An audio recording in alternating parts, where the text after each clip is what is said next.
So let's take a moment and I suppose it's the 1950s and I'm in a phone booth on Hollywood Boulevard. I think that's where we are. Oh, God. Roslyn, I have nothing left to say to you. You know, when a person says that when a person says that, they usually have a lot to say. No, I don't give a fuck. You know, when a person says they don't give a fuck, they usually really give a fuck. So, Roslyn, I have nothing to say, and I don't give a fuck. Okay? You've been gone the last 4 months. We're now ashes on the steps of the courthouse. No, but I want to say one more thing to you. And I want to try one more time. So I'm driving to Reno tomorrow. Yeah, my car is out back. Well, I feel like I'm being called to do it. Maybe you think I'm insane. Maybe I'm delusional. It just feels impossible for me to let you end it. I want to shake you, Rosalind. Do you really not love me? Is this really how you feel? Have you ever thought about someone and thought that they must be thinking about you? I believe in that. How could it be otherwise? No, I'm not talking about, oh, I'm thinking about the president, so the president must be thinking about me. I'm talking about when your soul connects with someone and you just can't get them out of your head. They must be thinking about you also. How could it be any other way? Otherwise, what is love? Love is when something gets unlocked and it's been a sticky thing between us. You can't just say, oh, never mind. You know, and that's what I feel you said about us. And somehow we've wound up here, just so far apart. But in the beginning, it was this unlocking that stuck me to you. Your ability to love meeting my ability to love.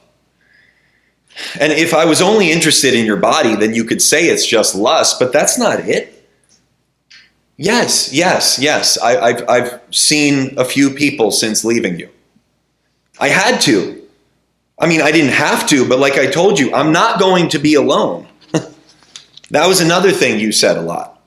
I want to be alone. I don't believe that about you.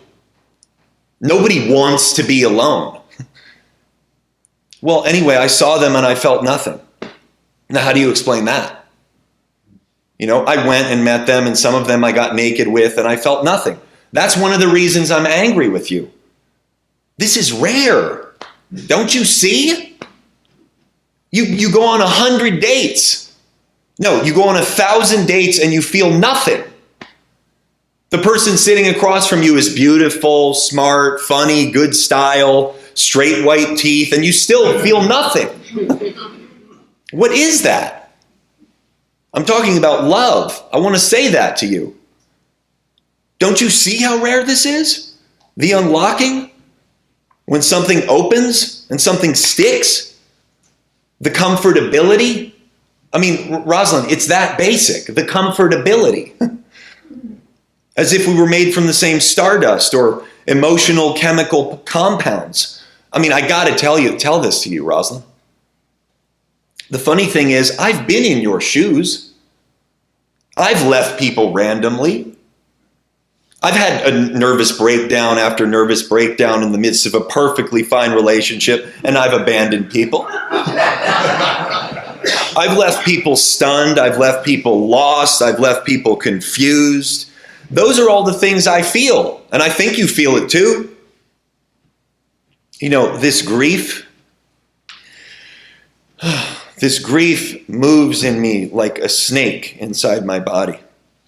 This really unpredictable snake made of grief. All the stages, Roslyn. Denial, anger, bargaining, depression, acceptance. You know, these days I wake up in acceptance and eat breakfast in anger.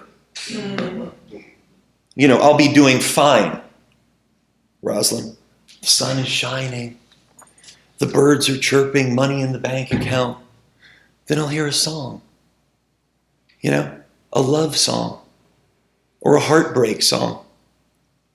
Which, now that I think of it, that's basically all songs are, love or heartbreak set to instruments. And I'll hear it and I'll see your face. Inches. Your eyes, your hair, your voice, inches. Is this what life is? This never-ending horror of love? I never want to try again. I never want to open up again. I feel fucking bamboozled. I'm just... And the scary part is I know I'm not in control. Deep down, no matter how hard I hold the reins of my life, I know I'm not in control. Roslyn, God is, or the cosmos, or whatever you want to call it.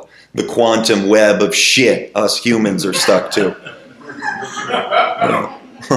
Like, I know that before I go to sleep tonight, I can swear off relationships forever. And tomorrow morning, when I go and get a coffee, I could be standing in line and meet the love of my life. I mean, how terrifying. I guess if you live long enough, you feel this, that trajectory from ecstasy to agony in a relationship.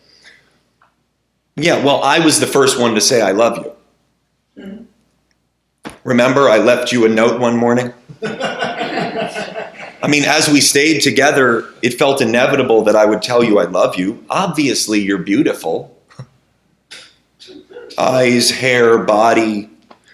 But I couldn't get a read on your mind and your soul. And that kept me wanting more of you. It was like you were hiding something. You seemed to be always wandering. Like you never seemed to be right in front of me. People often say, Raymond, come on, man. You're in love with her looks, man. But no, I really fell in love with your sweetness. That was you. That unusual sweetness is what I loved about you. You wouldn't let me kill a fly. That was what I fell in love with. That sweetness in you permeated everywhere. I think it's what all of the men feel about you. Yeah, they're charmed by your looks, but when the perfume of your sweetness is experienced, then it's just over. It was because of this I sort of had an inkling that we were doomed very early on. I knew I couldn't hold on to you.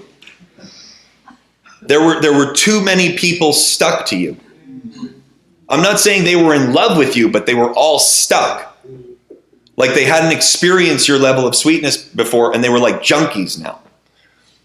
Holding on to you, Roslyn, it was like catching butterflies. And it's just not going to work. And somehow, if you do manage to catch one, you'll break it in the process.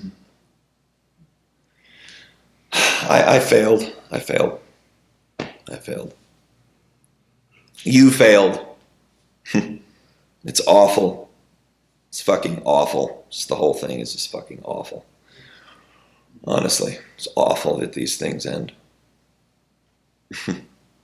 But I mean, do they end? I don't know. Maybe I'll never experience you again.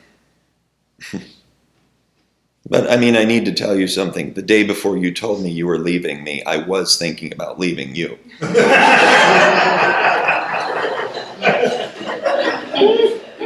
I spoke to my mother about it. I said I didn't know how to do it any longer. Your distance. The thing I told you about, your sweetness mixed with distance, was deadly. That mystery in your eyes. Yeah, well, maybe I was too needy, but, I always wanted to eat you. Not like a psychopath, but, I always wanted to devour you. And you just couldn't handle it. You needed to hold me at an arm's distance. Maybe it was because your father abandoned you. And you needed to abandon me before I could abandon you. That's another thing I want to tell you. I wouldn't abandon you. But your lack of affection started to consume us, and I tried to hold you tighter, and you told me I was insecure, and maybe that's true, but, I'd like to frame it a little less cynically. The truth is, I was scared. Maybe too much. I wanted our love too much. A relationship is all I've ever wanted. So it pains me. I can't even say the words break up.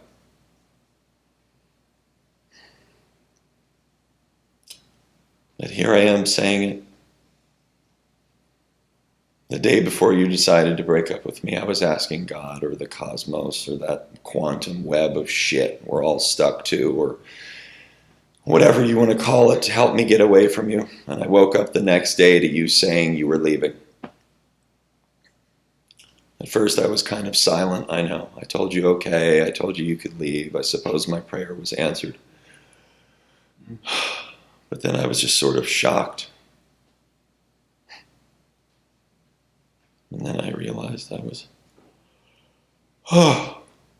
given what I asked for, and I was angry, and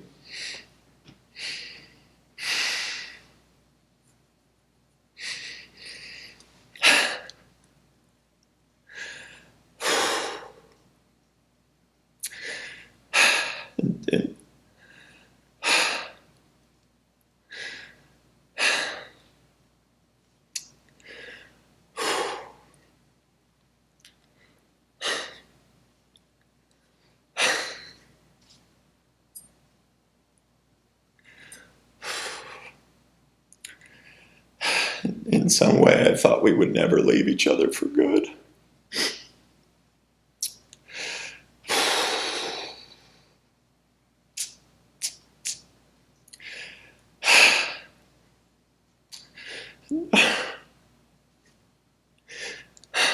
Maybe we haven't.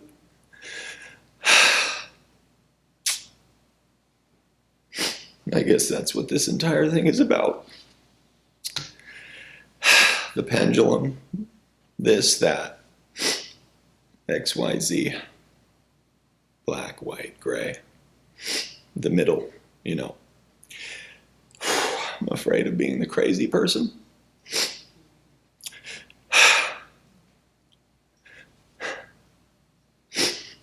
Like in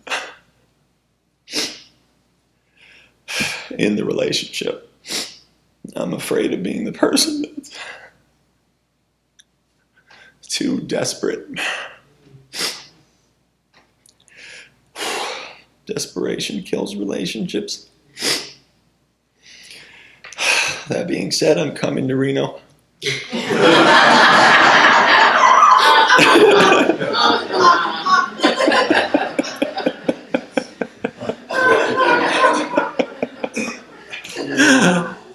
To ask you one more time. Do I need one more time? I don't know. I heard someone say something recently that struck me. We don't really know what a relationship can be until we get out of it. In other words, what if we didn't judge a relationship by how we got together, but by how we broke up? Or what if we could break up first before we decide if we were meant to be together? It's kind of a tangled web of thought to wrap your head around, but in a way it makes sense. Because usually we get into a relationship blinded by passion, but we get out of a relationship illuminated by truth. So I'm going to get in my car. I'm going to put the key in the ignition. I'm going to turn the lights on. And I'm going to be seeing you soon.